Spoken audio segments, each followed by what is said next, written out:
Hello, everybody, and welcome to episode 92 of the 40k Badcast. It's me, Dan Boyd, and I'm joined, as always, by the wettest and wildest boy in town. That's right, it's Infectum Ferox. I don't know what that means. That's Latin for wet, wild. Infectum means wild? No. Or Infectum means wet.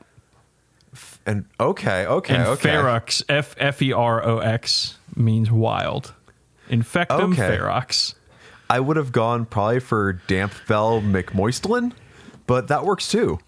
Listen, bud, I looked up wet in Latin, and it's infectum, and it's not great. It's not a great combination of words. No, infectum is actually more upsetting than wet without context, yeah? Well, listeners, the keener-eared members of our listening audience, the horn dogs, as we call it. This one's for the horn dog. Just one horn dog. Just one horn dog. You know who you are. Might notice a little bit of difference in quality here. It's because Campbell got himself a new microphone. And when I say got himself a new microphone, what I mean to say is I bought him a new microphone. Well, really, we bought me a new microphone, but you are the more prominent part of the we who did buy it because for whatever reason I can't use the Badcast credit card. No, for whatever reason, he says. We all know the real reason. I've just been holding it upside down this whole time. No, I was implying that I'm not letting you use the Badcast business card. Oh, okay. Yeah, no, If you are and you just actually mailed me a Ditto credit card, I wouldn't know better. I control everything. I have to. Yeah, you didn't mail me a credit card. You just mailed me an expired Bed Bath & Beyond gift card. So Campbell's got a new mic, so hopefully that cuts down on the mouth sounds. I did a test thing earlier where I had a glass of water and I turned away from the microphone to take a sippy, which I couldn't do before because the microphone was affixed to my face and I usually hit the microphone with my glass. So the proof is in the proverbial pudding right this moment as I took a sip of water and hopefully it wasn't too hateful for your ears. Well, we'll find out in the editing process, my friend. As we all know, Skype steps on this audio like crazy, so I can't hear the mouth sounds until it's time for editing. Well, we're at show 92, bud. This is, it's happening. We're getting up there, huh?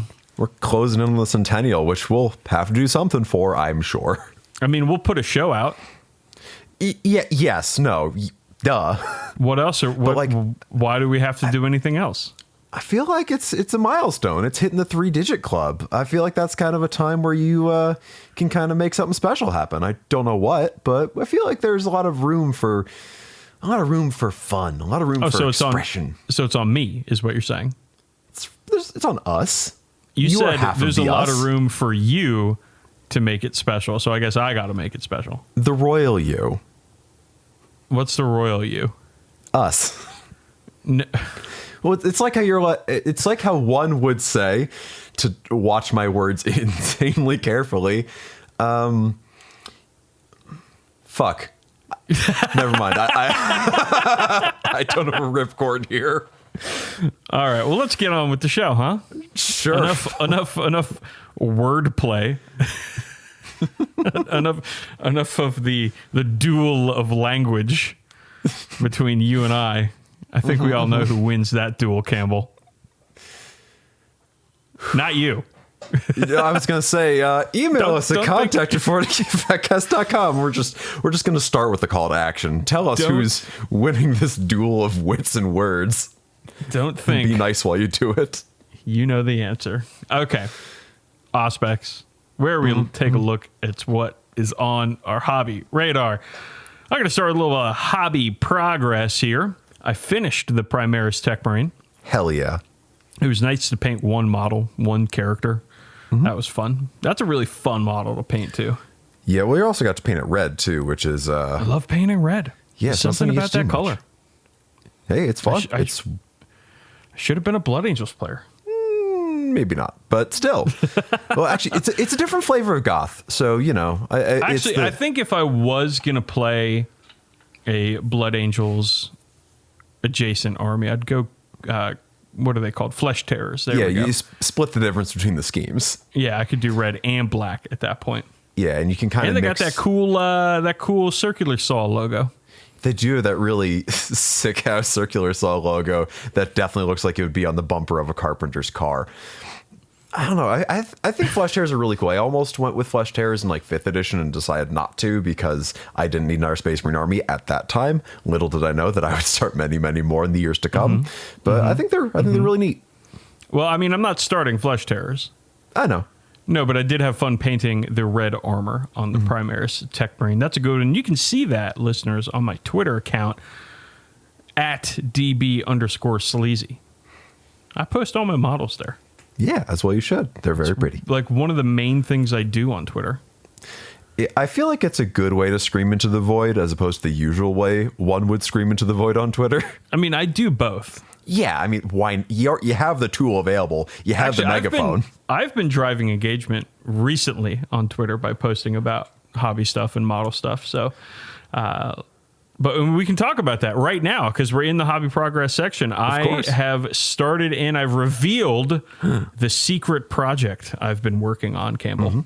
Yeah, tell the non-Twitter users out there about this project. Well, I'm not going to get into it too much because I want to talk about it more later in the show, but I have started making my own custom Vanguard veterans. Hell yeah.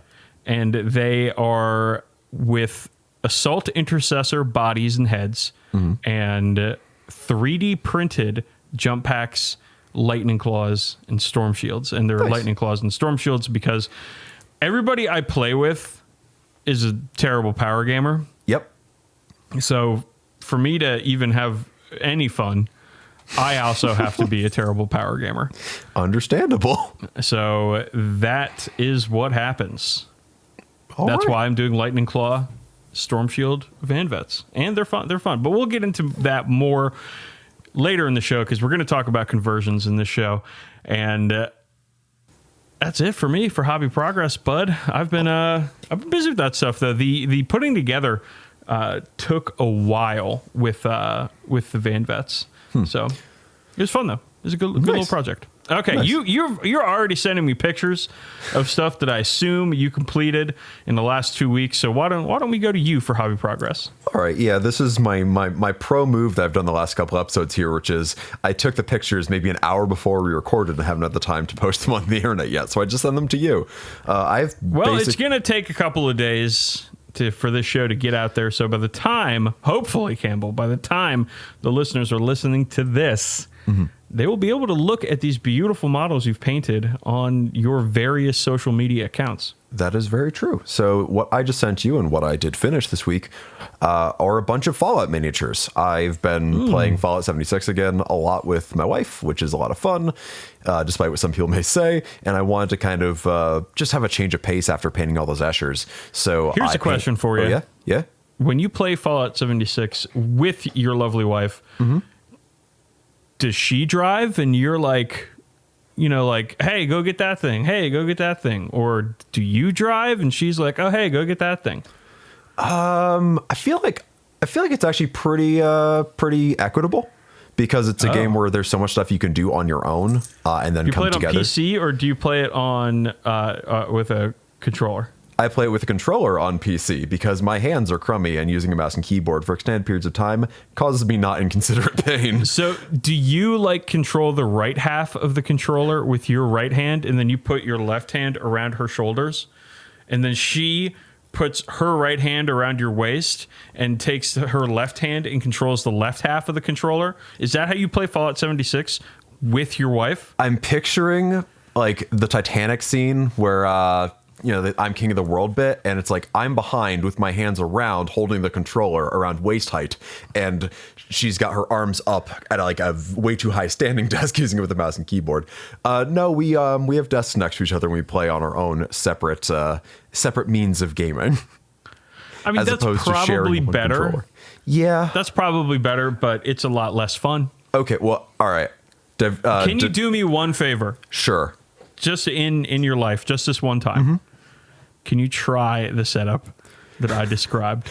to play some Fallout 76? First of all, please. Tell me how it goes. First of all, yes. Second of all, there was a game on the Xbox, the original one, not the Xbox One, the Xbox, which was the first Xbox, not the Xbox One, which is the third or fourth, called PsyOps: The Mindgate Conspiracy, which was a pretty fucking cool game, and where you're like a psychic super soldier dude.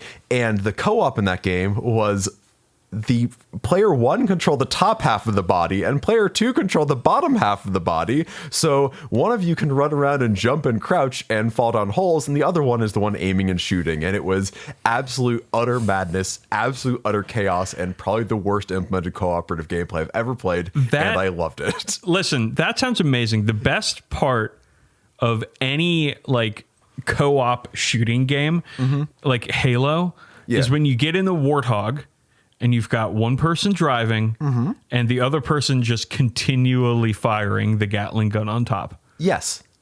And that makes sense. That's the best part of the whole game. Oh, the best part of the whole game is also, quote unquote, accidentally backing over your friend over and over again in said Warthog. But yeah, like it makes sense in a vehicle based game. Like it's like, one person's the gunner, one person's the driver. When you're a dude, it's a little stranger. But what is a body except a meat and bone vehicle for the soul? Yeah, we are small meat Gundams. So yeah, you are correct. And you know what? I'm gonna isolate that. Just you saying you are correct to me. Over again. You're gonna make that your text tone for whatever I text you. I'm gonna whenever I'm gonna make a button so whenever you say any whomst, your voice is gonna then tell me that I am correct. Oh, I was hoping you would say meat Gundam every time, but that works too. Ooh, meat Gundam. I like that. I like a good meat Gundam. Whomst amongst us doesn't love a good meat Gundam? So, any whomst. These are some Fallout figures I painted. There's one person who's complained to me about your use of any whomst. I don't think it's somebody we know, like personally. So I don't think it's one of our friends. But there's one listener that has complained to me about it, and they said they hate it. The problem they don't want to hear it anymore. The plural is actually any's whomst, so I've been saying it wrong this whole time. Okay, so you've been doing that joke. That joke where you pluralize the first word out of, like, instead of bad boys, bad's boy. Campbell, this joke is, I don't think it's funny as you think it is. All right. Well, if it pleases you, I can sunset that joke that is now permanently part of my speech pattern because that's my what brain I'm is worried intensely about. Broken. Oh, God. I feel like you've taken the podcasting and you've turned the podcasting voice into your normal voice, and I'm worried about you. Yeah, that's the thing. I'm not doing a bit anymore. This is just who I am now. Well, let's get back on track here. Your Fallout minis are extremely well painted, as per usual. Well, thank you. I'm enjoying the metallics you've done with them. Can you talk a little bit about that? Of course. So I went these are a really great opportunity to weather the hell out of what you're painting, because the whole Fallout aesthetic is just so grubby and muddy and dirty, mixed with chrome in a really fun way. So I actually wrote a really intensive power armor tutorial for Goonhammer. It was how to paint everything the Brotherhood of Steel. So look that up if you want to know my technique and see kind of more of a stage by stage here.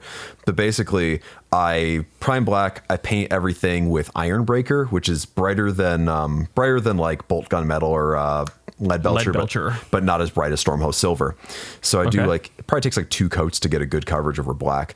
And then I wash the whole thing with a slightly thinned down mix of Nuln Oil and Agrax Earthshade, which is like, that's kind of my secret sauce I use on most of my Necromunda stuff too, because it's a nice medium between the two. So it doesn't look quite as dirty and muddy as just using a brown wash, but not quite as clean as using a black wash. And then where I really kind of come into my own on these is I use super thin down Scrag Brown, just a lot of water, a bit of Scrag Brown, not so thin that you can see through it, but like thin that it flows a lot. And I just use a fine brush and I paint that into all the recesses, and it flows really nicely. And then I just do edge highlights with Stormhost Silver. And that works really well for any sort of like rusty metal. I used to, on my Goliaths, I did a much more intensive like dry brush technique that was super messy, and it kind of sucked because you couldn't do it targeted very well. You cut on like big chunks of metal, but not on, something like a pistol grip or a small gun or whatever. While this technique works a bit better for that. So I would recommend you either check out that Goonhammer article I mentioned or my social media to kind of get a grasp on what this looks like, because I really like doing metallics this way. Not for everything, like Space Marines shouldn't be quite so grubby, but in the post-apocalyptic nightmarescape that isn't 2021 but is 2077 plus, you probably want to do something like this to make it look nice and dirty. We are currently pre-apocalyptic in the real world. Yeah, we're for better or for worse. Mm-hmm. No, we are. Actually, in the I guess it kind of depends. Future. It kind of depends. Like, what if the apocalypse already happened when, like, the meteor killed the dinosaurs? What if that was the apocalypse, man? I mean, aside from the... First of all, I'm amazed you made that statement without preceding it with a massive bong rip. And second of all, there's a lot of apocalypses. Like, I'm not like you, Campbell. I don't rip I don't rip sick cotton into the microphone, so you wouldn't know it. Yeah, that's fair. You turn away to take your big old rips. I'm more of a grip and rip kind of guy myself, but that's fine. Other than these Fallout miniatures, have you managed to achieve any other hobby progress this time around? A bit. So aside from just these 3 jobbers from the boxed game and Dance Kid and the iBot, I built the Mercator Sanguis Slaver entourage. I mentioned these guys in our quarantine cast part blah the other day, but building these guys is not an experience I recommend. So we bitch about resin sometimes. I have them. I want to paint them. The models are fucking sick. The models are sick as hell. But like we kind of shit on resin sometimes as a material to work with because it's fiddly. It's more work than plastic. You usually need to straighten some stuff. I even did on some of those Fallout models, and the cleanup is a little more intensive than it usually is on plastic. But these guys were kind of in a league of their own because aside from your very typical resin Forge World sort of shit you have to deal with, which the casts were fine, like no pits, no craters, nothing wrong, no miscasts. But the chain swords, which there's 2 or 3 of on these guys. Oh, I know what you're gonna say. Every single tooth has flashing in between it. Yep. And the flashing, sometimes flashing is pretty thin it's so thin that you can also get off with a toothbrush sometimes. No, this flashing was like thick with 1 C, not 2 Cs, but thick enough that it was almost indistinguishable from the actual teeth of the chain swords themselves. So I had to have like very bright light, a very sharp knife, and a very careful hand as I spent probably around 20 minutes per model just carving out the little chain sword, chain axe, whatever bits. It was not really a fun experience, and that sounds miserable. Yeah, that plus the gang icon on the back of the dude wasn't really fun. But I will say, actually painting these guys has been a blast. Like, I'm not done with them yet, but they've just got such a nice variety of textures, just with like, there's a lot of skin and like padded jackets and leather and metal and different kinds of metal that are really fun to work with. And there's not too much extraneous bullshit, because like the Eshers I've been working on, at the end of every model I go, and I'm like, this one's finally done. Fuck, I forgot to get the little teeth hanging off their belt or the feather in their hair or like all these little like annoying bits. And the Mercator Sanguis Slaver entourage, despite how detailed they are, because they are very detailed models, don't really have a lot of that extraneous bullshit. Like, you can kind of just get a read on it all right from the get-go. And there's just so characterful, and there's so many cool little details that aren't, they aren't, again, they're sensible in a 40k way, and they aren't so small that you miss them, but there are a lot of really cool little details on them. I can definitely recommend painting them. I cannot recommend building them, but they should be done by the next time we record. Okay. I look forward to that, because that's a great set of models. Yeah, resin, man. It's rough, huh? It can be. The Fallout models, they're pretty simple, and they're largely resin, and they go together without too much issue. But the Forge World models have a lot more going on and a lot more. So I have a quick question for you. Yeah. You said a league of their own. Have you even seen that movie? Huh. I'm actually not sure I have. I've watched a few baseball movies. I've enjoyed plenty of baseball movies, but I don't know if I've seen that one. Or if I did, it was when I was buddy. I think so, Campbell. I'm a fake baseball fan. You called me out. You're not even a real baseball fan. I'm not even a real baseball. Well, between the two of us, if anybody looks like a baseball. Well, stop being mean to my friend. Okay. Games played, Campbell. Yeah. Did you? No. How about you? No. Cool. I didn't. New stuff. All right, new stuff. Let's move on. Female Orlocks went on sale, yeah. Campbell, and this is right after we recorded our last show, and I got them. Yeah, you did. I purchased them. I only purchased one box. I know a couple of people ended up purchasing like 3, which is something I didn't even think about. But like now that I know about it, I'm like, fuck, I should have gotten 2. I'm very excited to get these in. They said they wouldn't ship until like mid-March, though. So, who knows when I'm going to get them. I also picked up a Contemptor Multi-Melta because those came back in stock because Multi-Meltas are good again. Okay. So I'm going to swap that out with the Kyrie's Assault Cannon on my Contemptor Dreadnought, which is just super glued in. So I'm just going to fucking break that sucker off. And then I got some Raven Guard transfers. Nice. Because whenever I do a Forge World order, I always get Raven Guard transfers because you never know when they're going to go out of stock for the last time. Yep. Nope. Smart move. So I think I have 3 untouched sheets in my my hobby cubes right now, and so this will be 4. Which, listen, man, I'm not going to be happy until I have like 300. Yeah, if you can't represent the entire chapter with transfers, you're not safe yet. Exactly. I've always said this. Yeah, it's true. It's actually the name of your autobiography. All right, so we got some more background on the Cursed City zombies, and I still don't like them. I think they represent the background nicely, but... This isn't a thing where I'm like, oh, the zombies are so bad I don't care about the game anymore, because I still am really excited for Cursed City, but I just... the models with they're like hunched over with their graves on their backs, it's like... Couldn't you all have just made some regular fucking zombies? Yeah, that's kind of... I feel like that'd be a really cool thing for like the unit leader type thing, or like the regimental musician sort of equivalent. To be like, oh, that's the really cool guy. But yeah, for every single dude, especially when they're all in essentially the same pose, I don't love it. But yeah, I mean, I get why they're all in the same pose, because they're on a sprue, and it's going to be a pretty dense sprue, and it's easier to work with stuff like that. But I don't know. I just wish they were just like here, and you could have done like the root kind of thing motif on them, and the stake through the heart thing. Like those could have been kept on like regular ass zombies. Yeah. So a little disappointed there, but you know what?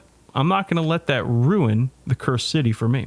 No, absolutely not. Yeah, they're my least favorite models in there, but it's still a banger of a box. All right, so we got a look at the Necromunda Water Guild.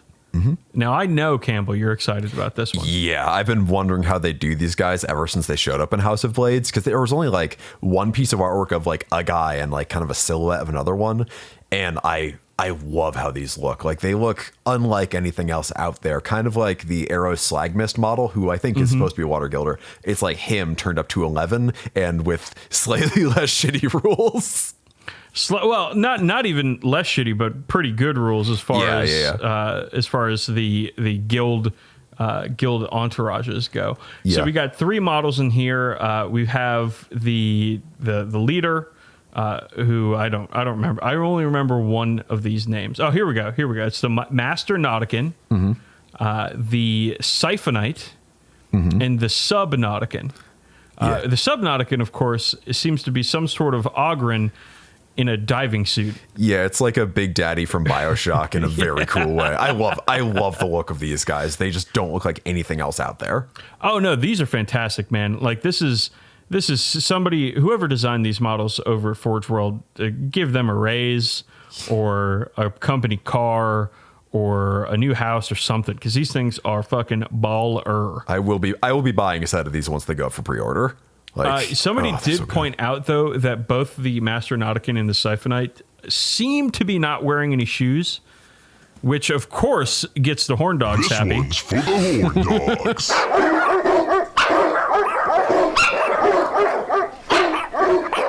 I imagine they're not wearing shoes because you can't really swim with shoes on. Yeah, or you also can't swim in robes or with a bunch of, like, servo arms and staffs and shit hanging off you either, but...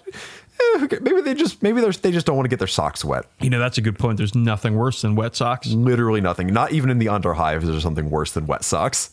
So I think that as human beings, we can all agree that wet socks are the absolute pits. Yeah. Now here's the thing. How long until someone converts the Subnautica to have bare feet? Now we're talking.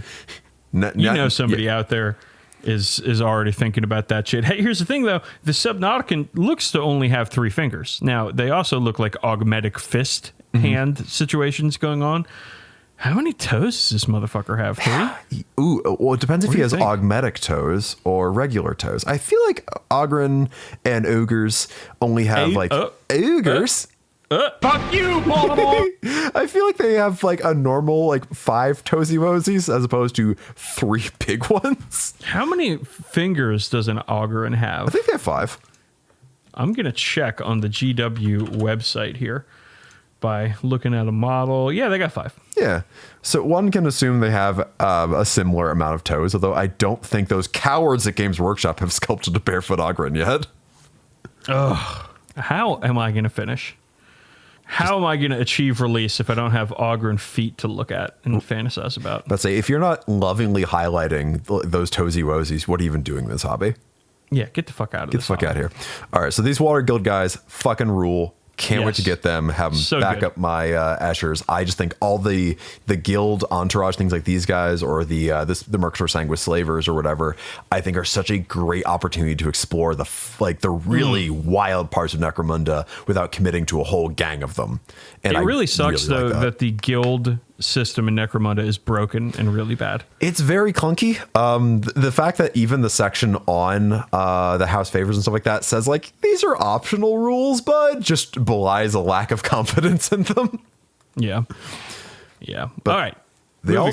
They also did finally show off, or finally, they teased him 2 weeks ago, then showed him a week ago, but Bellicor, the new model for him coming out. And I just got to say, be careful who you call puny in middle school, because he has been promoted from Dwidoous Demon Prince into a centerpiece model on par with Archaon or any greater demon. And he's also the first good plastic Demon Prince model. Oh, so I was about to take umbrage with that, but the greater demons do not equal demon princes, so I can't really argue with you about that. Yeah, I like this model, man. There's a lot going on. I'm honestly not that intimidated by the idea of fanning him. I think that there's so much going on in this model, but it doesn't detract as bad as some of the crazier AOS models do from the overall shape of the model. Yeah. I actually think, aside from the chains on his wings, he's actually fairly restrained detail-wise. He's fucking big. The idea of storing this guy makes me sweat, but the actual details of the model, for the most part, are pretty straightforward. Yeah, hopefully you can magnetize those wings or something, because this guy, getting this guy in and out of a case is going to be, we're going to have some sweaty fucking nerds. Yeah, you're showing up to tournaments being like, oh God. Yeah, you're going to need to put him in a little baby Bjorn and carry him around the convention center. Honestly, his base is something that actually intimidates me more just because of how much shit is going on there. But I think this model is incredible. I'll probably get him. I'm kind of more inclined to get him than Archaon for my Daves to Darkness, just because he's a bit more restrained than Archaon, which is a hell of a bar to clear. But yeah, I like the model a lot. I think it's a great modernization of the puniest Demon Prince in the Mortal Realms. Yeah, it's a good one. I'm all for it, man. I think, for me, this kind of level of painting project is it's one of the reasons why I don't play AOS, because I don't have to go in on these crazy huge models. Though I do understand that this will be a 40k model. Also, it's kind of weird though, because Bellicor in AOS, of course, is he's a big story character. But Bellicor in 40k is just it's a Demon Prince. Yeah, it's he was also in the demon range. Let's just put him in there. Yeah. But look, he comes to the Dead Space Marine, so he counts. Looks like he's got a dead Primaris or dying Primaris lieutenant on his base too. So yet another Primaris lieutenant for your collection there, Campbell. It's a good Primaris lieutenant. He's kind of mid Thanos snapping away. Yeah. How come it's a Daves to Darkness that's dying for the AOS? I don't really get that one, because he's part of that army. Maybe he's so hardcore he kills his own dudes. I don't fucking know. He want a snack on the way to the battlefield. Couldn't they? I would. Okay, so I first saw the Space Marine model for Bellicor, and so I immediately, what my head went to is like, oh, he's probably got a dead Sigmarine or whatever they're called. Stormcast, thank you, on his plinth for the AOS version. But no, it's a Dave. Yeah, I really don't know why. Especially since there's no shortage of non-Daves of Darkness for him to murder in the Age of Sigmar setting, so I really don't know why it's got to be one of those. But that's fine. It's fine. I wish they was just like a generic skeleton or something like that. But I don't know if I get skeleton. Well, I mean, again, there's a lot of skeletons in Age of Sigmar too. Yeah, I feel like. I mean, I like that it's like not just a skeleton, but I'm confused as to why it's a Dave. Yeah. I thought he was cool with the Daves. Yeah, they're like his buds. Oh well. I mean, I guess he's pictured here with a bunch of demons behind him. Yeah, but they're also cool with Daves. But again, they're warring barbarian tribes. They're not all friends, so it's fine. It's fine. It's cool. He's cool. Well, they've had a few articles about the new Drukhari book. Dark Eldar for you old heads out there. It seems like that's the next codex coming out. That's exciting. Yeah. Always when a Xenos codex comes out, you're always a little bit excited. See what new stuff is in there, and they seem to have an emphasis on mixing Cabal's witch cults and covens, homunculus covens, in the same book. So hey, maybe we'll get some cool army construction rules out of that. Yeah, I'm looking forward to doing the Crusade focus coverage on that in a few episodes once that's out. Looking forward to it. Have a little Crusade for you, why don't you? Finally, for new stuff, we've got a little bit of backstory on the Cursed City wizard hero. His name is Octrin Glimscry. That's a peak Age of Sigmar name. These names are not great for Cursed City. So this is the really long beard wizard character who apparently used to be friends with the head necromancer in the Cursed City. They used to be pals. So, yeah. I mean, this guy, maybe he can't be trusted that far. But I got a question for you. He's got this real long beard, Campbell. The bottom half of it goes from white to black. Do you think it's black because it drags on the ground? Ooh, or that's his natural color. Well, there's not any other, I don't think there's any other weathering going on in the model. So I think that is just like he's had a beard for so long that you can kind of chart his age like the rings on a tree by the colors it changes. I got a question for you, Campbell. Okay. Have you ever been to New York City? Many times. Have you ever walked around in sandals? No. In New York City? No, I know better than that. No. Every time I go up to New York City, though, I see some person, usually a young lady, walking around in sandals or, fashionable footwear. And at the end of the day, after walking around, their feet are black. Yeah, that tracks. Like, come on. Wear shoes, please. There's a lot of toe-based content in this episode. I just want to tell this guy. I'm like, this is episode 92, the foot episode. I just want to tell him, just tie this thing up, guy. Yeah, just braid it or wear it like a scarf. Or maybe there you go. Throw it over your shoulder like a continental soldier. Yeah, there you go. Oh, there's a cat yelling at me now. Hell yeah. She didn't like that reference. Oh, which cat?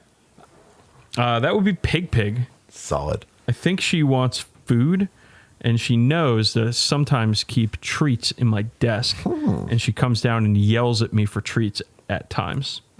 Big fan. I understand. I mean, it is a good strategy, though, because I love my Pig, and I want to feed her and make her happy as much as I can. So I usually just fold like a bad hand and give her treats. So, but right now I'm recording, so it's not going to happen. Sorry, Pig. Got to wait an hour. Let's move on to the WMDK. We make the call section of the show. This one, Campbell, it's not from email. It's rare that we do this, but this one's actually from Twitter. It's from @SonsOfAngron on Twitter. And they say, @BrotherSRM and @DB_Sleazy, how much of your pile of shame did your significant other know about before you became engaged? And how much is too much? Okay, let's So Anne didn't know how much this stuff really even played into my life until we went to Prague and we went to a game store that was there, and it was like the Ogre's Den there, which is a wild, like, platonic ideal of a game store in my mind. And she's like, oh, this is a whole thing, and didn't really have a grasp on what my backlog was, because I'll be honest, I didn't. I just hid it away in a closet and would dig around there once in a while. But I knew it was bad. That's a very Campbell way of dealing with it, by the way. Yeah, it's very much like a squirrel hiding nuts for the winter or whatever, was me with Warham's, my old 500 square foot apartment. As opposed to now where it's a bit more organized. I don't think she really got a grasp on it until like we moved in together. And then it was like, you need how much space for this stuff? And that's where it really kind of came. I don't want to say came to a head, because that makes it sound like it was a conflict, but it became clear to both of us how much stuff there was. So I'd say that was about when, and we've been very good about being like, okay, we're gonna need this much space for this stuff. You probably shouldn't get more stuff until you offload some, or whatever. So I feel like having those conversations over the years has been a very good way to keep myself honest as far as this stuff goes, as well as not just crush myself under the crushing weight of a backlog from hell. As for how much is too much, that's going to change depending on the person. If you're the kind of person who can crank out an army in a month, then maybe you're probably not going to have much of a backlog to begin with. But if you're the kind of person who paints maybe a couple dozen models a year, maybe you shouldn't buy every big box release that comes out and should focus on one project at a time. Good advice, Campbell. Excellent answer. For me, I moved in with my now wife, then girlfriend, a year before we got engaged. So she knew about it at that point. She knew how much of this consumes my life. And actually, that was the year that I painted for Adepticon, the Raven Guard army. Oh. So she got to experience me staying up until 3 a.m. almost every night for like 3 months. Yeah. Though she didn't experience that. She had gone to sleep, of course, at that point. But she got to see how Warhammer can consume one person's life. Yeah, that's the thing. It's like her experience wasn't staying up every night painting. It was dealing with a very grumpy you in the morning. Oh, no. She didn't have. She was long gone. Before I woke up. Okay. So it was fine. That wasn't too much of an issue. I'm not too grumpy in the morning, though. Okay. I think I'm a pretty good morning person. Okay. I'm speaking from my own experience. You've been around me in the morning. I pop out, man. I pop out of bed. I'm ready to go. That's true.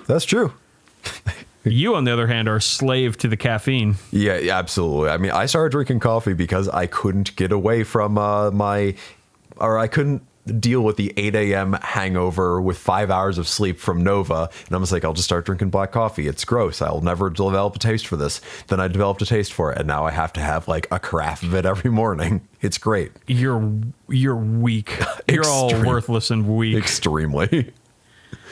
Okay, let's move on to our first segment of today's show, the Conversion Corner. Now, Campbell, we have in episode 42, I believe, I think, and credit to you because you did the research on this. We talked to our friend Peter about converting models. Well, you talked to Peter. By we talked to Peter, I talked to Peter at my house, and he punched my desk over and over and over again. Oh man, I remember editing that segment. That was a nightmare. Fortunately, there will be no desk punching in this episode. No, my but we're going to talk a little bit. We're going to talk a little bit about conversions because I'm working on conversions right now, and I want to talk about the conversions I'm working on to get us started here. So earlier in the show, I talked about how I'm working on Vanguard veterans, which are of course non-Primaris Marines. But I'm building them out of Primaris Marines because I like the Primaris Marine models, and I do not like old Marines at all anymore. I can't stand their weird little squatty bodies. Yep, friendship ended with old Marines. Now Primaris Marines are my new best friend. Yes, absolutely. But Vanguard veterans are really, really good, and they work really, really well with Raven Guard. Big surprise. So I am making them from an army because, again, I have to power game if I want to keep up with my local friends. So what I did was I got a box of assault intercessors, not the monopose ones, but the multi-part assault intercessors, and I went to Shapeways to get some 3D printed accessories for them. Lightning claws, like Shrike's lightning claws that he has. Yep. I found Scott Horace actually turned me on to a Shapeways shop that sold basically those. And then I got some storm shields from Pop Goes the Monkey, and then I got some jump packs, some Primaris size jump packs from Shapeways too. And I have spent the last week and a half or so putting them together, and now I've got the first 5 on my desk getting painted. So converting these things wasn't too bad. The 3D printed material though is.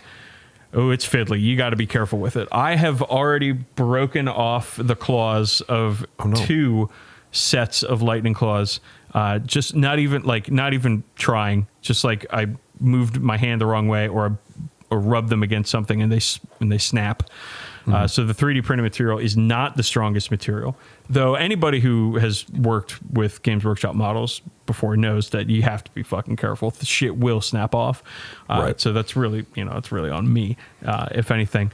So I've been working with this stuff. It looks good.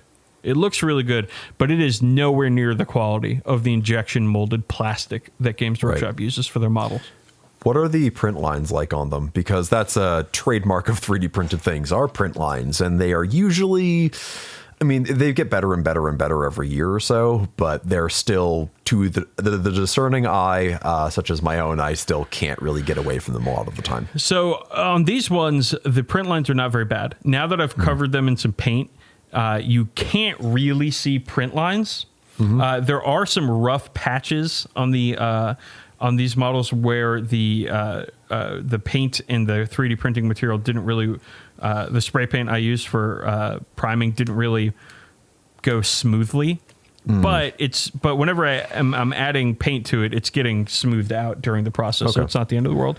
There aren't a whole lot of print lines, which was what I was worried about. But these are pretty high quality prints, and they look really good, especially now that there's paint on them. Nice. Yeah, I used some Pop Goes the Monkey shoulder pads on my Black Templar Tartarus Terminators back in the day, because I had like a coupon from Adepticon or whatever, and I just glopped on like multiple thick coats of paint to fill in all the print lines on them.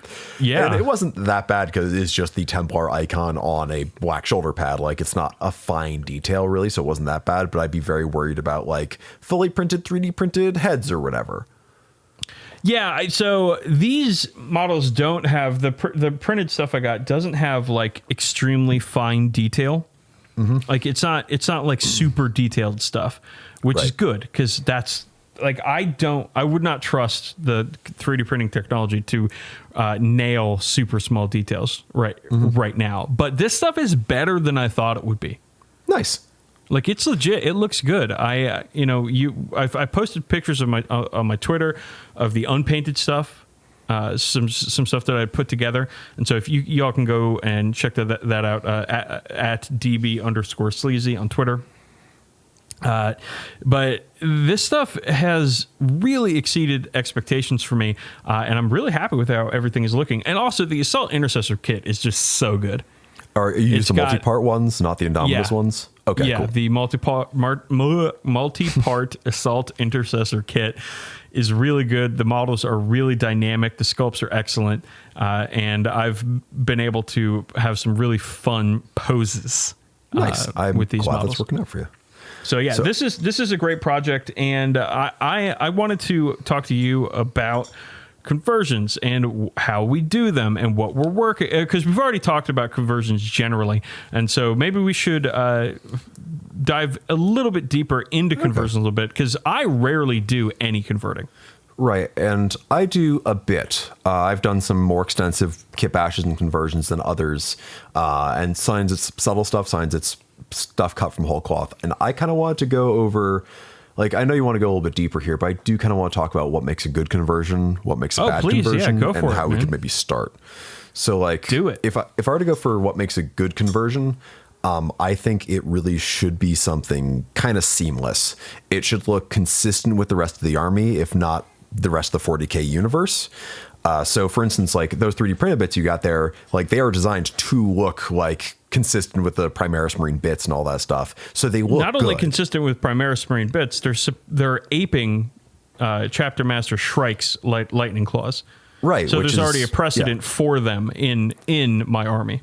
Exactly. And I love that. That's why, like, I saw those and I was like, oh, those look good, because they pay attention to the design cues of 40k, which are like, not all of them are following this, but like the design cues of 40k are like spikes, skulls, rivets, religious imagery, and just honestly the proportions of heroic scale models. Because like one of the reasons I find a lot of people's conversions, like third-party conversion bits, don't work is because they aren't fit into one or all of those sort of criteria. Like they're more true scaled, or they don't have the rivets, skulls, spikes, etc. that make something look quote unquote 40k. Even if on its own it's a fine bit, it doesn't really fit. But I think like the best conversions tell something of a story, and not necessarily like a diorama, but you should be able to tell what your model is all about just from looking at them. So like you can look at your Storm Shield Lightning Claw guys and go like, okay, they've got visual parity with Shrike. So you know they are kind of like, the only other dude with a Lightning Claw is a really important guy. So you figure, okay, they're probably pretty elite. They got the big shields, so you know they're like durable and tough, and you know who they are. While like a model I did a while ago, which is my chapter champion Brigati Ingladio, he's probably my favorite conversion I've done. Thank you. Yeah. It had been too long. It'd been 40 entire minutes. But like, I did actually a Goonhammer article about him, which I think was either Conversion Corner or How to Paint Everything, whatever, about chapter champions. And everything from his pose to his equipment to the asymmetrical nature of the armor I built for him looks like a duelist, or like the kind of like archetype of a duelist. And sticking to an archetype like that, I think is really cool when you're trying to tell a story. And I'd say the last part and of what makes a good conversion is something uniquely yours. And while I don't think there's any shame in taking inspiration from conversions you see other people make, or using bespoke conversion kits like what you're doing, this is your project. So you should make it yours if you have the chance. And like, this is something that should have excited you enough to make the conversion in the first place. So it should speak to you. Yeah, man. I think that's all great points about conversions, and I would add just it's really important that things stay cohesive. Yeah, because you know, how many times have you like gone to the game store and like you are about to play this guy and he pulls out like a full Gundam kit and like, this is my dreadnought, and you're just like, okay, I guess so, but like you know, I'm not trying to rag on Gundams here. I have no problem with Gundams, but it's not 40k. Right. It's a different flavor, and not everything is chocolate and peanut butter, so to speak. Like, actually, that chocolate and peanut butter. I mean, are we talking about food again? We can't talk about food, Campbell. It's fucking 6:15 p.m. on a weeknight. That's fair. We can't talk about food. I know it's like 3:15 for you. Okay. It's exactly 3:15 for me. That's how time zones work. I know that you probably had lunch a couple hours ago and you're not yet hungry, but I'm getting fucking hungry. Well, I will abstain from talking more about things that are delicious and wonderful, because we're talking about... try to, and then you're just going to bring them up anyways because you can't help it, and that's fine. It's fine. That's true. I can't help myself. So, but that does bring me to what makes a bad conversion. And this is all subjective. Like, what's good conversion is subjective too, and think of these as all different little sliders that people are going to have different positions on than other people. But like for a bad conversion, what you said, like something that seems out of place is going to raise I don't want to say raise a red flag, it's probably too strong language, but that's going to come out as a bad conversion to me. Like whenever I see a Space Marine with a Stormtrooper helmet on it, I'm not going to notice anything else. I feel this way about most like two things at once. Wait, like a Star Wars Stormtrooper. A Star Wars Storm. Okay.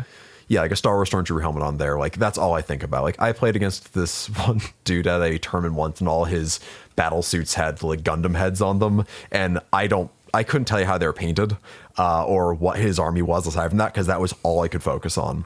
And it was honestly the army equivalent of those "Why So Swifty" two things at once t-shirts you buy at you don't buy at Hot Topic, but you could buy at Hot Topic if you had worse taste. And it's so out of place, and it just doesn't feel right. What is "Why So Swifty"? Oh man, all right, fucking. I think I'll wait a second. Wait, is it a mashup of Rick and Morty and the Joker? You got it. I was gonna try to spare you the psychic damage, but there it is. I hate it. No, I'm already damaged. Much like the Joker. So this doesn't just extend to two things at once, things like this, where it's like crossing IP streams that don't make any sense. But to things that just IP fuck, streams. I did it again. But I'd say this also goes to things that just look proportionally out of place. So like a Space Marine Power Fist, like I sent you a bunch of regular Space Marine Power Fists for your Primaris Marines before they had the bits for them, and they look great. I've seen people put like Space Marine Power Fists on Goliaths, and they look great because they're big. But I've also seen them put Space Marine Power Fists on Guardsmen, and they look like shit because they're way too big. And they just don't fit. It doesn't look right proportionally. And like that can be funny. And if you're going for like a joke theme, you got to think of how much you want to commit to this bit. But for something where you're trying to take it quote unquote seriously, or you want it to look cool, you really have to find something that physically fits and looks right. Which kind of leads into lazy conversions. And again, I don't want to like throw too many aspersions at someone who maybe isn't very experienced with converting. Aspersions at their conversions. I don't mean to throw conversions. There we go. But I remember when Assault and Black Reach came out, there wasn't a plastic Mega Knob kit, but there are readily available cheap Terminators. So a lot of people on Daka would be like, I made Mega Knobs, and it would just be those Terminators with orc heads on them. And they looked like shit. They looked so bad. It was a pretty minimal amount of effort to just jam an orc head in there, and they wouldn't even always be painted orky. And they just didn't look good because proportionally they were wrong. Like if you look at an orc Mega Knob, and a Terminator with a big orc head on it, one of these things is not like the other, and one of them super doesn't fucking belong.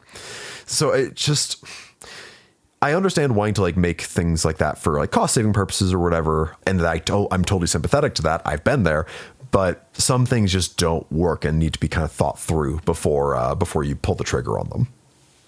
Okay.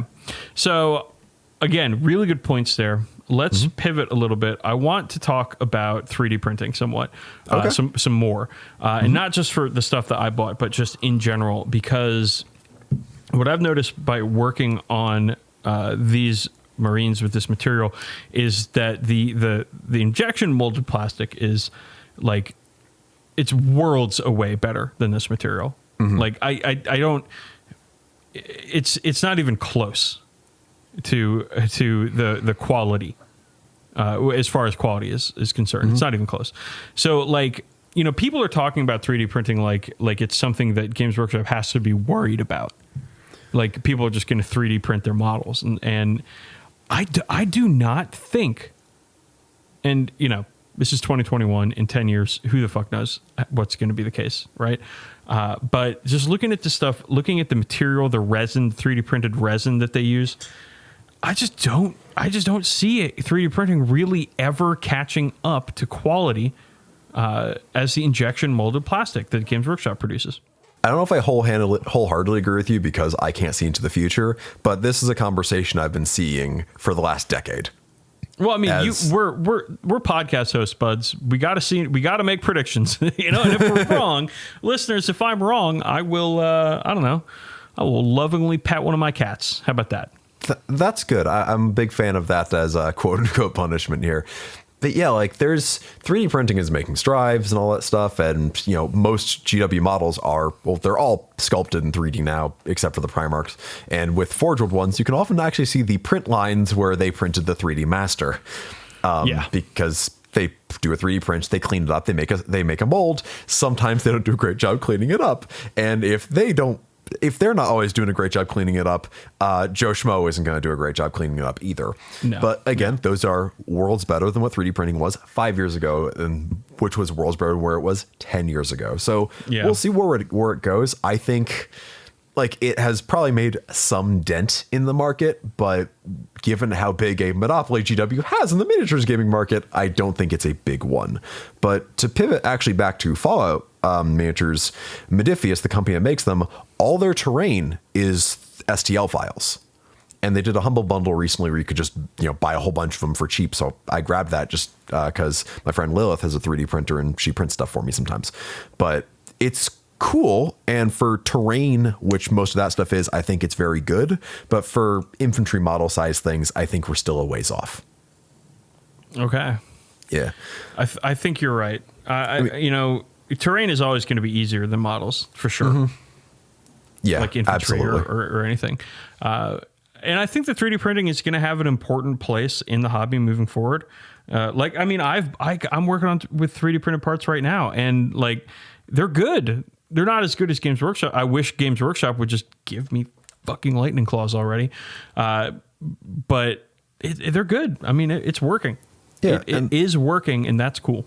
Yeah, and the thing is also, people are going to be more likely. It's like, would you rather do?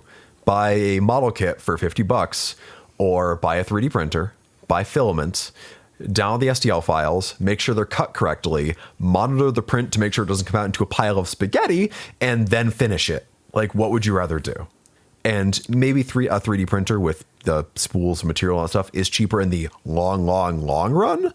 Or, if there's specific unique stuff you want to print out, especially if you're a 3D modeler and you like doing this stuff, like it's a hobby in and of itself. And I think that's awesome. It's not my hobby personally. No, absolutely. Yeah.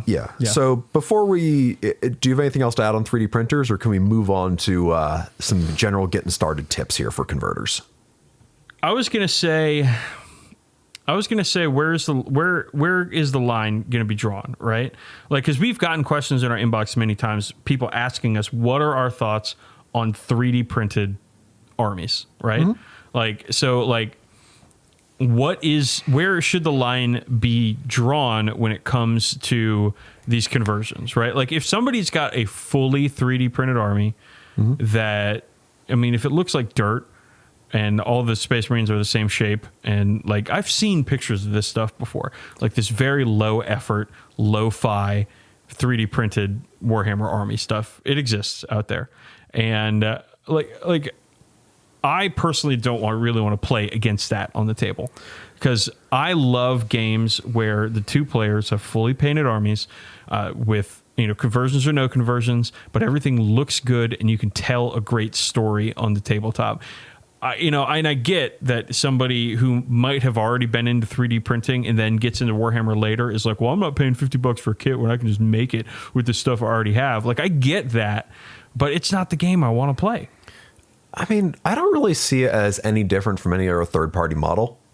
Because, like, if I'm playing against someone and their Imperial Guard army is just GW kits, great. If it's Forge World kits, great. If it's Victoria Lamb kits, great. Mm-hmm. If it's a bunch of cobblestone castings, modern military models, weird, but still cool.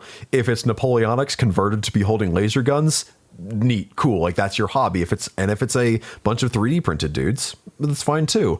I'd prefer if they looked good, if they were, better quality prints or they were nicely painted, but I just see it as any other third party model or army or whatever, in which case, so long as it looks good and isn't, hateful or whatever, I'm cool with it. Okay. Yeah, I mean, it's just another way of making models. And like, I just remember how many people complained when they're like, oh, these models are obviously 3D sculpted, when GW started going over to full CAD design stuff. And honestly, at this point, I mean, at that point, honestly, most people couldn't actually tell what was 3D sculpted and what was hand sculpted. And at this point, it's a moot point, Yeah, it doesn't matter. It doesn't fucking matter. Everyone 3D sculpts, and it's just another tool. Okay, so let's talk about some ideas for conversions. The easiest conversion is kit bashing, of course, when you take two GW kits and you smash them together and you end up with something that's hopefully more than the sum of its parts.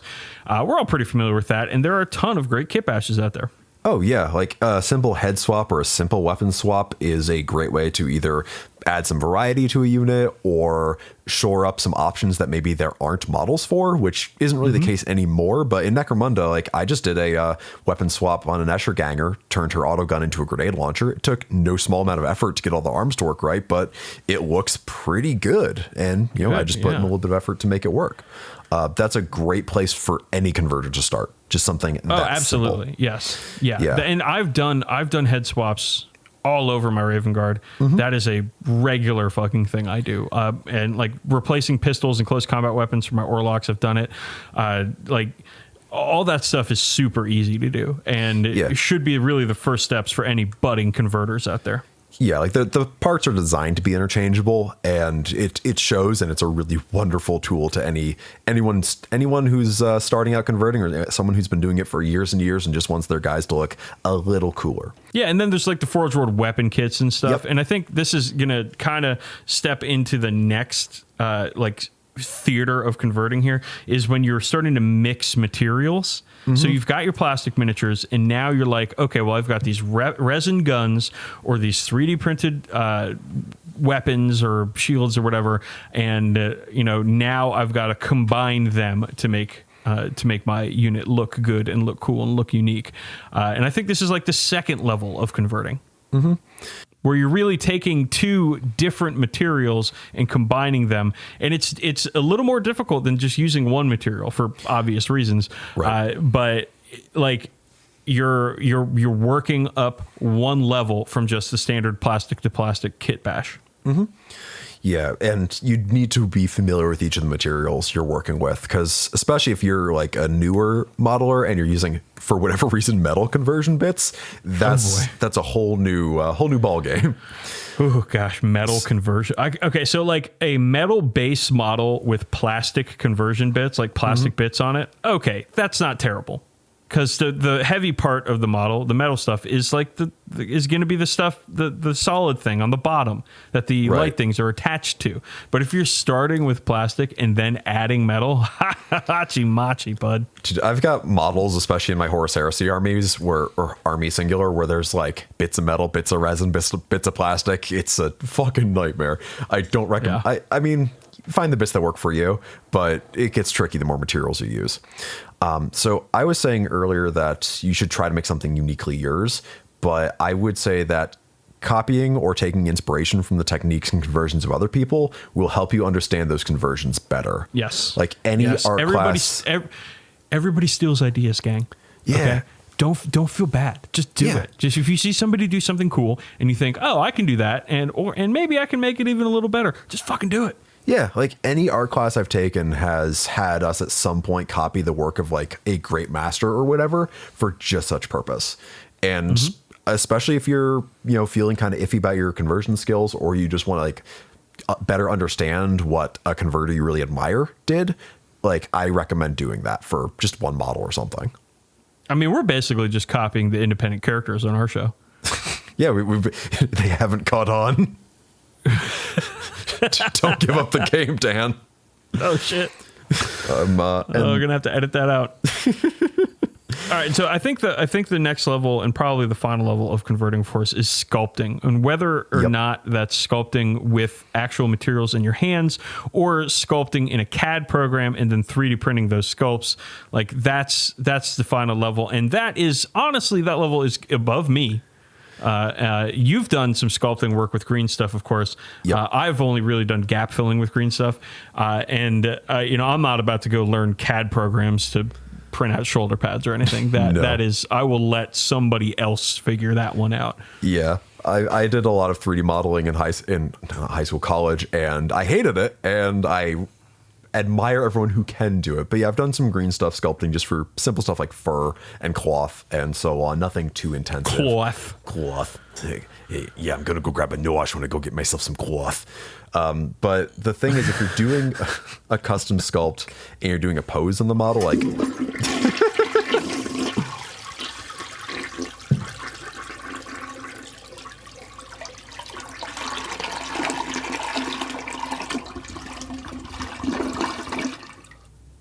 Thank you for letting that finish, but it's been a while since we've done a toilet flush on the show. Yeah, you couldn't see it, but I was saluting the whole time. If you're doing a custom pose in a model, though, whether that is a custom sculpt or just a kit bash, this is a bit of animation advice. Act it out. Act that pose out, maybe even in front of a mirror, just so you can get a grasp on what makes a natural pose, how your joints sit, and if it looks cool or not. Because far too often I see a custom pose on a model and it looks really goofy because in their head it looked cool, but it doesn't work on a physical body. So acting these sort of poses out, if you're going to be doing some custom poses, I'd say honestly that works even with just doing a stock plastic kit build, just because you'll get a better grasp of how things should sit and how things should fall with joints, hips, shoulders, and so on. It's great advice, Campbell. All right, well, I think we're going to move on. I just want to say one more thing. All right. And this might open a can of worms. Okay. Don't convert your dreadnoughts to be running. They look so goofy. Just don't do it. Just don't do it. It's not good. They always look like they're falling over. Something that heavy cannot run. All right, so no, just don't. Just don't do it. Cool. People love doing it, though. I'm sorry. There's probably 15 to 100 people that are listening to this show that are suddenly extremely mad at me, and I'm sorry. I'm sure someone out there is mid-conversion of a pewter dreadnought to be running, and they just angrily threw it through their computer monitor. All right, let's move on to our next topic. So we've done topics like this in the past, but we're calling this one, Which Boys Should Be Back in Town? And yeah, we're talking about units that used to exist or kind of still do exist that don't have the representation on the tabletop that we think they deserve. Right. And we've each chosen 3, and we're going to talk about them. And I invite you, Campbell, to introduce your first unit that needs to come back around. Yeah. All right. The first boy who I want back in town is Captain Cortez of the Crimson Fists. Ooh. You may not know this, dear listener, but I have a pretty sizable Crimson Fists army because I had forgotten this. Yes. I can't get enough blue power armor. It's who I am. I've come to peace with that.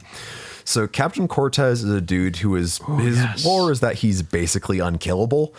He was one of the very few models in 3rd edition, which is the only edition he had representation in. He had a 3-up invulnerable save back then. And he was basically Pedro Cantor's closest comrade. And if you read the novel Rin's World by Steve Parker, which is a poorly edited popcorn action movie of a novel, it's not terrible. It's basically a buddy novel of him and Cantor kicking orc ass left and right. Like, this is a character who got his arm ripped off by an orc war boss, promptly shoved a grenade down said war boss's throat and killed them, and was completely unfazed. And his model and rules got left behind in 4th edition. His model was, I think, one of Colin Dixon's last Sculpture Games Workshop, and it is infamously bad. Like, he's got this awful Saturday Night Fever pose going on. It's super 2-dimensional, even for the late 90s, and the proportions are wackadoo. And it's a Space Marine holding a bolt pistol, like looking sidelong, holding a bolt pistol, and then this enormous fucking power fist that he's holding above his head for some reason. Like, he's doing the fucking Outsiders, like this guy over here look, with the two finger point. 90s wrestling people will appreciate that. No, it's such a bad model. I found one on eBay unpainted or stripped for $20 though. So Campbell, you could get this model, I mean, probably get to you in a week or so and paint it up if you wanted to. I could. I haven't. I didn't get him when he was easy to get. The thing is, in the lore, he's basically been like lost, and the Crimson Fist don't know where he is, but they hope that someday he'll be back. And I think it'd be dope if he came back as like this cyborged up Primaris badass with like a big bionic, like a Torgaradon size, like bionic power fist arm, and I just want to just look like a gnarly, fucked up, like stitched back together, unkillable Primaris monster of a man, and I want him back. Okay, no, I think that's a great idea. I think the Crimson Fist needs some love, anyways. Yeah, I think that's a great chapter. That is a great chapter. Yeah. How about you? All right, I'm going to go with another Marine unit here, and to nobody's surprise, and I'm sure some of you are groaning, I want to see Shrike's Wing come back. Yeah. Shrike's Wing was in the 4th edition codex for Space Marines. It was a unit of veterans with lightning claws that never had any models. It just had rules, and it was a unit that you could take with Shrike. Right. And I had a unit of them, and you could take them in 4 of them up to 9 of them. So you could make a 10-man unit of veterans with lightning claws that Shrike led. Unfortunately, not the case anymore. Right. And it's part of the reason why I'm building Van Vets with lightning claws, because it's like my version of Shrike's Wing right now. So eventually, when Van Vets came out in the 5th edition Space Marine Codex, I ended up using them as a Vanguard veteran squad. And I made a Thunderhammer and Storm Shield, what do you call it? not champion, sergeant for them to run around with them. And that was a lot of fun. But I would love for Shrike to get his own unit back. I thought that was a really cool thing, that no other character really had their own unit that could come with them at that point.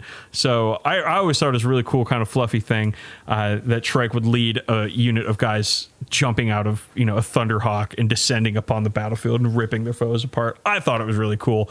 I want to see it again. Yeah, that's really cool. And there's precedent for that now with like the Victrix Honor Guard for Ultramarines and stuff like that. Yeah. Oh, yeah. I'm here for it. I mean, I don't think Raven Guard push enough fucking doll hairs for Cam's Workshop to put any effort behind this. So I don't really ever think it's going to happen, but it'd be pretty cool if it did. All right. So my next one is one that has been indexed hard, and that is Imperial Guard Rough Riders. Ooh, okay. Yep. So they were written out of the 8th edition Astra Militarum Codex, and they were just stuck in the Index Imperium book. And their only models since the mid-90s are these really bad Attilan Rough Riders, where they all look like really shitty caricatured Attila the Hun type dudes. Yeah. And weirdly, the Rogue Trader models were better. Which is very rare because the Rogue Trader models had much more realistic looking horses and were more in the aesthetic of the Rogue Trader Necromundan 8th Spider kit or whatever. Yeah, right. So I want them to come back, and because like Guard have a melee counterattack unit with Ogrins and Bulgrins, but I really liked them as kind of like a recon unit or like a rapid strike, just like something to charge artillery pieces or something like that. Like your fast chaff cavalry like you have in a fantasy game. And I want them to come back with regimental variations. So like the Cadian and Mordian ones would be on horseback again, but Catachans would be on dinosaurs. Absolutely. Valhallans would be on bareback, not bareback that kind, but like. I was thinking for Valhallans, you'd want yaks. They'd be yak backs. That yak back is good too. I was thinking like the Soviet armored attack bears from Red Alert, but yak ones work too. For Steel Legion, obviously you'd have motorcycles. Because they're a mechanized regiment, and then Elysian Drop Troops would have Elysian Drop Bears. All right, I want to piggyback on this actually because my next group was fucking guardsmen regiments. Like, let's bring back guardsmen, man, because all we have now are the Cadian kit, which is a bajillion years old, and it doesn't suck, but it's not good, know. And then the Catachan shit, which I am fucking slipping here because it is shit. The Catachan kit is a billion years old and it's terrible. So like okay. The 3rd edition Guard Codex, Campbell, do you remember it? Very, very clearly. I've got it right next to me, actually. With the regimental rules. Now, in 8th edition, they brought back different regiments and stuff, which was a huge step in the right direction. But what they didn't have were sick-ass kits for each regiment. I have been reading through the Sabbat Worlds Crusade book that Dan Abnett put out like 2 years ago, which is, a big coffee table book style of the Sabbat Worlds Crusade. And they talk about all these different regiments and they show pictures of them in their armor and their different types of weapons and stuff. And it's the coolest fucking thing. And I want that back in 40K. I want Imperial Guard to be like, right now, Imperial Guard is in a bad place in the game because they're not good. They're hard to win with, and they don't have a ton of flavor at all. It's just Cadians. And maybe you paint your Cadians in a different scheme. And it stinks, and I don't like it one bit. Like, it's pretty telling when the Codex features conversions by Citadel staff. Just to get some variation in there. Like the Mordian Iron Guard that's in the book is made from like the Command Squad kit, the Cadian Command Squad kit. The Ventrilian Nobles, which are Chris Peach's regiment, are awesome. They're really cool models, but again, they are a kit bash of a bunch of old Empire kits and Cadian kits.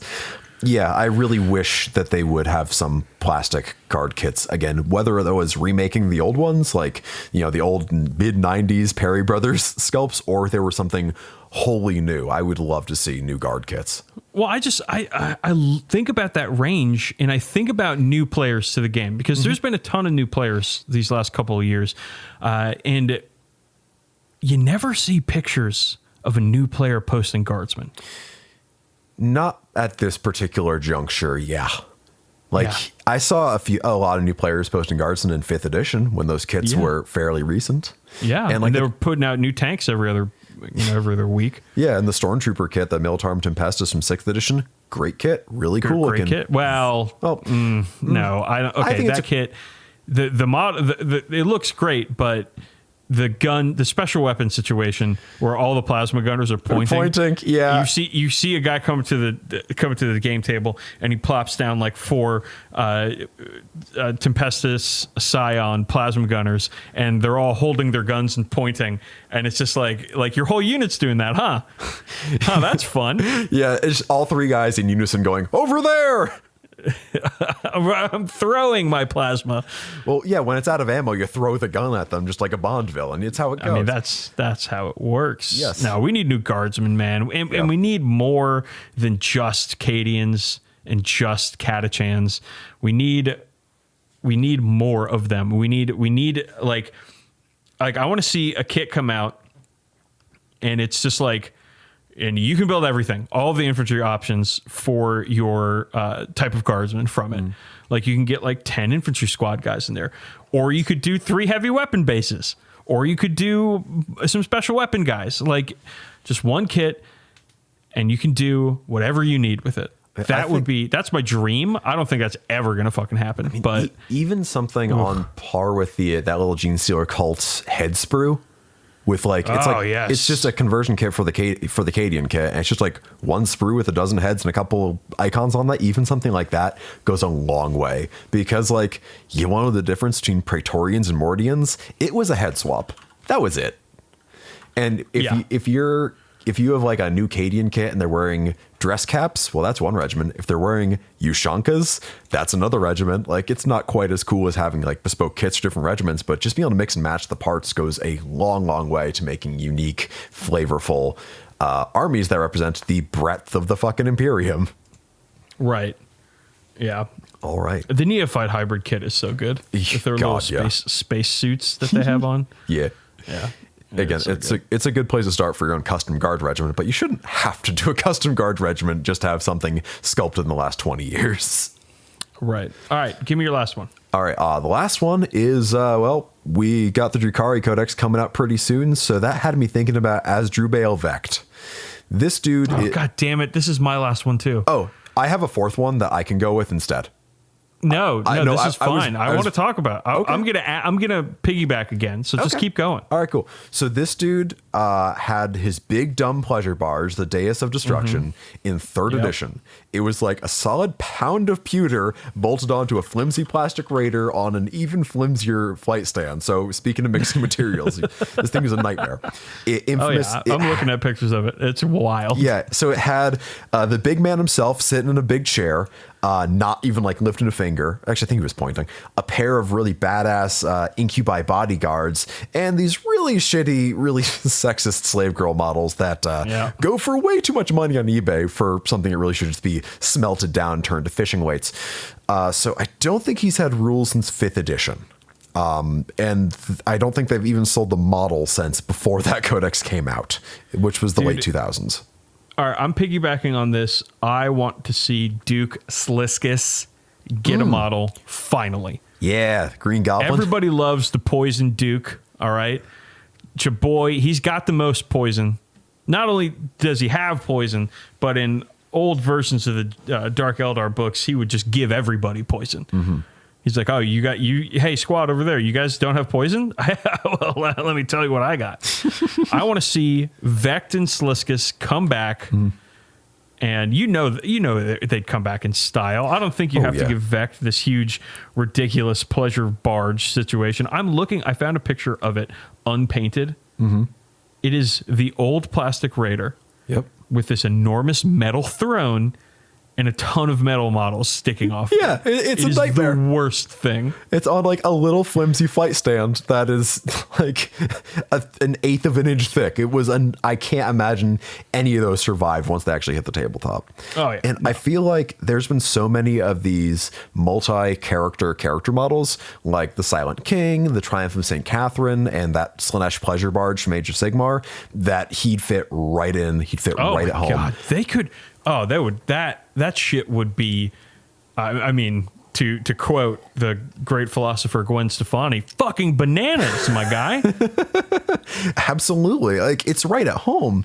And I kind of got the notion they were kind of winding back some stuff with special characters for a while, because he's like the king of the Dark Eldar. He is the biggest of cheeses. He runs the Cabal of the Black Heart. He rules Kimura. Like, he is the big bad dude. But now that we're in a world with multiple Primarch models on the table, with, upgunned Abaddon and so on, like, he doesn't seem that outlandish. I think gotta bring him back. I think he'd be perfectly sensible nowadays. And I'm not holding my breath that he's going to be in the new Dark Eldar book, because they would have teased him by now. They don't really.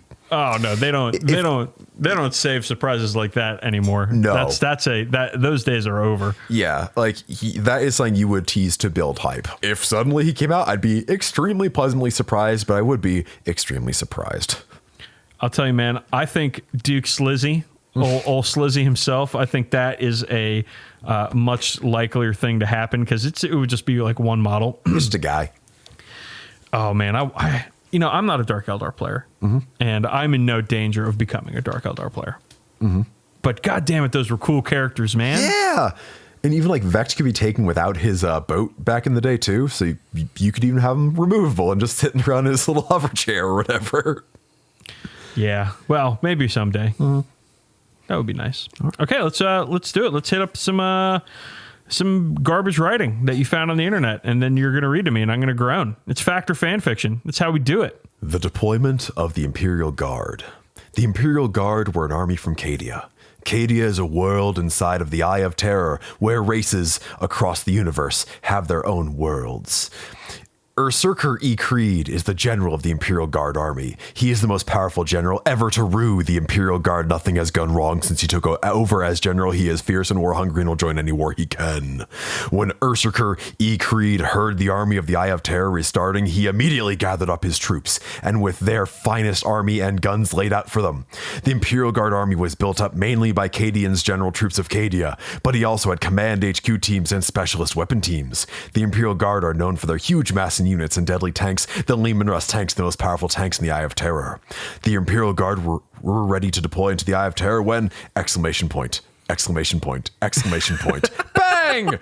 Exclamation point, exclamation point, exclamation point. Chaos! An almighty army of Chaos Space Marines, Demon Princes, and Khorne Berserkers attacked Cadia. The Chaos Army were destroying the Imperial Guard until mass units of Cadians trapped them at either end, the Cadians firing thousands of bullets a minute, hitting the Chaos Space Marines. Bullets? The Lehman Russ tanks then stepped in, letting off rockets, hitting on Demon Princesses, and destroying units of the Chaos Space Marines. Hitting on Demon Princesses, hitting on Demon Princesses. Princess. The commissars aren't going to like that, Campbell. Hitting on Demon Princess 'S. Usurker E. Creed picked up a las cannon, charging it to its full and firing at the giant Chaos Defiler. The Defiler was a huge, spider-like machine. The Defiler blew up into the air and crashing back down with an almighty thud. Finally, the Chaos Space Marines were destroyed, with few escaping. The Imperial Guard checked every enemy unit until if it wasn't dead, it soon would be. It was another victory for Usurker E. Creed, who stood on a very tall rock with his gun pointing up into the Eye of Terror. The War of Eye of Terror has just begun, but the victory will be ours! End quote, 3 exclamation points. Hell yeah. I love it. I'm into it. Listen, it's fan fiction. But it's good fan fiction for once. This is true. That is the deployment of the Imperial Guard by Fireball X. This is my series of the battles of the Eye of Terror in Warhammer 40k. Hope you, you enjoy. Yes. Thank you, Fireball X. That was awesome. I hope they wrote more. They super didn't. That was 18 years old. Writing is hard, gang. Writing is hard. You know what? I'm holding my breath for part 2. I know that writing is hard because I write, or at least sometimes write, a weekly column on goonhammer.com. That's right, Campbell. We're doing plugs now. Yes, this is my segue. Goonhammer.com, man. If you, y'all, if you like reading about hobby stuff and you want to do it on a website that updates daily instead of whenever the hell somebody feels like it, goonhammer.com. Yeah. That's where you go. Yeah. You've written articles. I've written articles. I've contributed to articles. You've contributed to articles. It's happening. Yeah. I've been sitting on a navel-gazy think piece that I need to turn to something readable sometime soon. So keep your eyes out for that, and I'll plug it when I get around to it. We are on social media, Campbell. That we are, unfortunately. It's Twitter. We've mentioned our Twitters because of, the whole thing earlier. Right. Many a time. So not gonna spend too much time on that, but you're on Tumblr, Cam2D on Tumblr. You can look at your models there. We have a Facebook, 40k Badcast, facebook.com/40k Badcast. I'm not on Facebook, but I mean, some people are. Yeah, that's good. It's a grim place, but we're one of the better places on it. Of course, if you want to keep up with other stuff we do and also support the show, we have a Patreon at patreon.com/40k Badcast, where we put out bonus episodes every single month. We just put out in February, or our February episode, a couple days late, basically a part 2 quarantine check-in, since it had been a year since this whole nightmare situation rolled out. It's March, Campbell, and you know what that means. Oh, yeah. That on our Patreon this month, we're going to have another edition of March Badness, where we are going to go toe-to-toe with 4 terrible songs and see which song comes out on top this year. Last year, it was a Godsmack song, if I remember correctly. I think that is correct, yes. Ooh, I don't remember what song it beat out for the top, because Godsmack, I mean, come on. Is there a worse band? I don't think so. Well, there might be, because we'll be talking about them next week. Yeah, and when we get 4 for March Badness, so in 3 years or 2 years or whatever, we can do a contest of champions and see which song comes out on top. Wouldn't that be fun? Hell yeah. Scraping the bottom of the March Badness barrel. Into it. Okay, I'm excited for March Badness because I love that episode, but it is a pain in the ass to actually mix because I have to splice in a bunch of songs and do a bunch of shit. It's tough. Yeah, I know it's a lot of work, but I think it is some of our best work. Last year, though, I did do it on my porch because it was very nice out, and that was fun. Hey, maybe it'll be nice this March, too. It's nice now, and it's March, so let's hope that holds through. Where are we on plugs? We have plugged Goonhammer. Shirts. Yes. We got shirts. We got shirts. We talked about Patreon, so now we got to talk about shirts. If you want to buy shirts, if you want to buy stickers, if you want to buy a deliciously awesome cooking apron, go to Spreadshirt. I can't say the URL because I always get it wrong, but Campbell, you can say it. That is true. Shop.spreadshirt.com/40k Badcast for all of your Badcast accoutrement needs. Badcast? There we go. Okay. At the end of the show here, we always have a quote that Campbell sources from fucking somewhere. I don't even know if they're Warhammer quotes. They could be fucking song lyrics for all I care. Doesn't matter. But we do a quote, and then we think about it, and then we come back to it at the top of every episode, which you will remember from the fact that we did it early on in this episode. So yeah, Campbell, what do you got? The wretched alien mind cannot be measured by any human standard. Whoa. I mean, it's true. Hey, some humans, their minds can't be measured by any human standard either. Also true. So let's internalize that message, gang.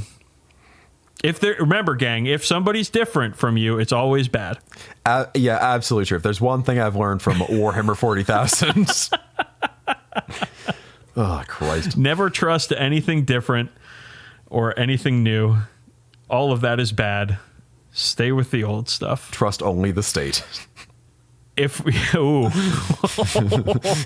can't tell, gang, we're having a little fun being facetious at the end of the show. And I hope that y'all are having fun too here in 2021. We love you, listeners. Thank you so much for listening. Y'all are a blast. And at some point in the future, Campbell, we're going to be able to meet listeners again in person. I can't fucking wait to see all your smiling faces again and have you routinely destroy me at the game of Warhammer 40,000. I love watching you lose. I love it too. One of my favorite things. All right, gang, we're the 40k Badcast. We are bad at a whole plethora of stuff. No time to list it, but we will see you in the next cartoon.